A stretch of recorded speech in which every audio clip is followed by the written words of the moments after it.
The devil is in the details or fine print. You've heard people, I'm sure, declare that in exasperation. Are you aware that it belonged to God first? Taking the easy way out and relying on God to bail us out can lead to disaster.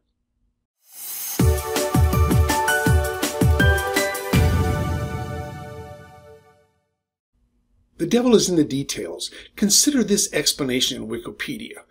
The devil in the detail, quote, is an idiom that refers to a catch or mysterious element hidden in the details, meaning that something might seem simple at first look, but will take more time and effort to complete than expected, and derives from the earlier phrase, God is in the detail, expressing the idea that whatever one does should be done thoroughly.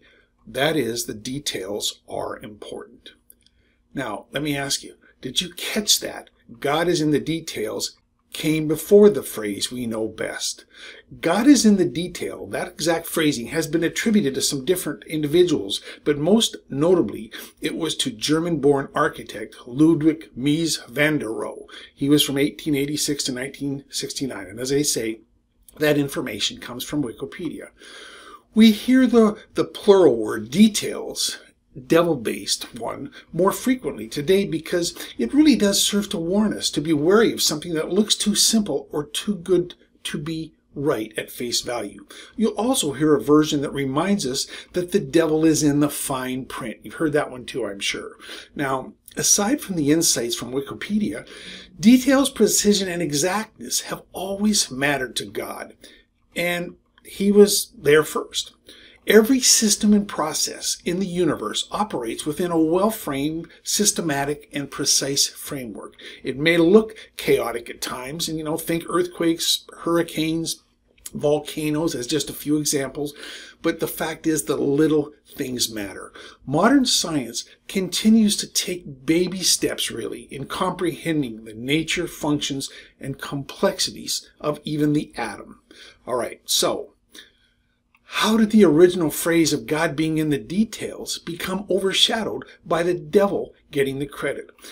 I believe this, that there is a fundamental almost or a basic human fleshly desire to take the easy way out. We want the best, fastest, and least resistant path to perceived success. In-depth planning, analysis, and rigorous assessment represent non-spiritual activities that require a skill set and effort level that I think many Christians even certainly choose to bypass. So, the devil can be in the details indeed if we ignore common sense and avoid due diligence. The challenge heightens for Christians who are encouraged to believe God, take steps of faith, and expect Him to fight their battles. I believe people often spiritualize a lack of effort because they think that they will be doubting God by questioning or analyzing what their natural eyes see. You hear these scriptures, nothing is impossible for God. That's Luke 1:37. Do not be afraid or discouraged because of this vast army, for the battle is not yours but God's. And that's in 2 Chronicles 2:15. Look, those are good scriptures, but it's not the total story. I want to relate my own experience with small group and cell-based churches, just as an example. Now look at some of the largest churches or cell churches overseas are indeed use that model, but it's floundered in the United States, I think, for a variety of reasons. Many American churches have implemented home group structures on some level, as I say, in cell groups or home groups, but the success rate, as really measured by growth, quite honestly, I think that varies. My wife and I, over the years, have led and been part of many small group ministries and sessions, and that's over our time as believers. We've seen good fruit come from them, discipleship and ministry at times, but here's the thing. None of the churches that we were a part of really thrived or grew because of them. The topic is near and dear to my heart, quite honestly, because my home church that I love and attend regularly has a young and passionate pastor, and they're embarking on this venture. Now look, I hope and pray it goes well. The vision is good and biblically sound. I mean, look, the church in Acts was a home-based cell church, if you like. Let me be clear. The vision is right. It's good. It's a good, quote, and a God idea. And most sheep in the flock support it.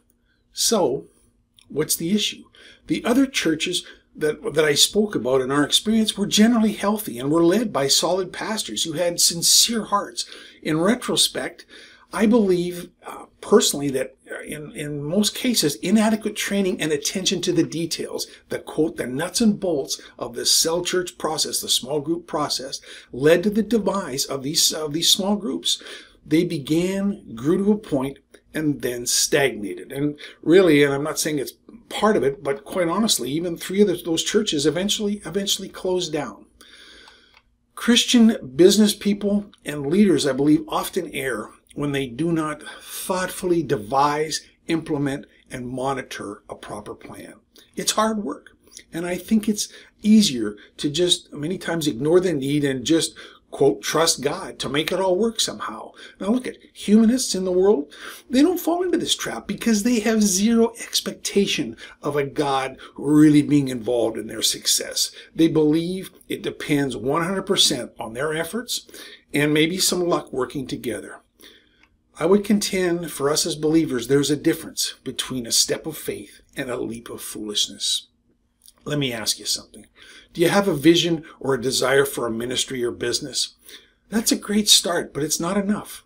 Get help to develop a strategic and tactical plan that encompasses what you feel the Lord has called you to do and what best business practices are going to suggest. It should be flexible, spirit-led, but also a reflection of your best analysis and process creation.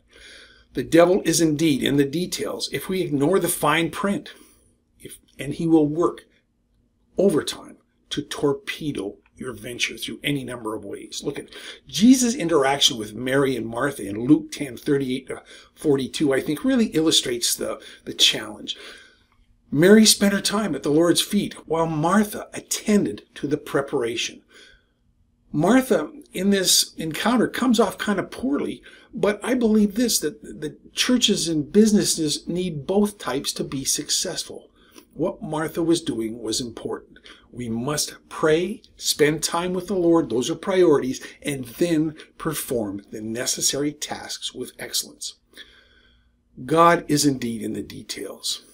If you're starting these ventures or in business or ministry or church growth, look, if you need help in this area, get it. Be wise and alert for God's timing. Some people, I think, never get anything done because they're always waiting for the Lord to, quote, open a door. It's okay to move out and start turning doorknobs too. I hope this has been a blessing to you. God bless you.